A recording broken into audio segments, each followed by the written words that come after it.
Doctor Mohammad ইউনূসকে সাড়া দিচ্ছেন না যুক্তরাজ্যের প্রধানমন্ত্রী।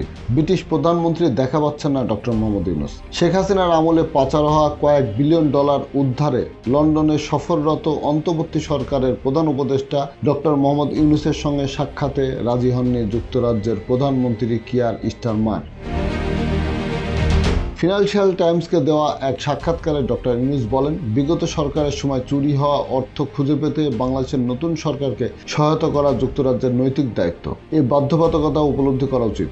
ডক্টর ইউনূস ওই সংবাদ মাধ্যমকে জানিয়েছেন, স্টারমার এখনও তার সঙ্গে সাক্ষাতে রাজি হননি। সাক্ষাৎকারে প্রধান উপদেষ্টা জানান,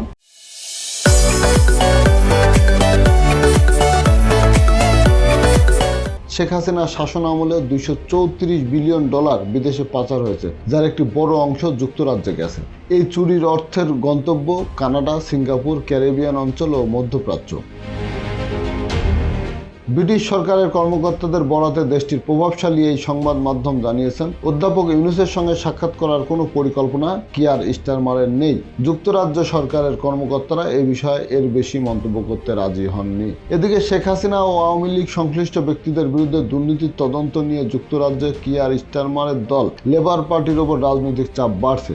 এসব অভিযোগের জেরে চলতি বছরের জানুয়ারিতে সিটি মিনিস্টার পদ থেকে সরে যেতে বাধ্য হন শেখ হাসিনার ভাগ্নে টিউলিপ সিদ্দিক, যিনি স্টারমারের ঘনিষ্ঠ হিসাবে পরিচিত।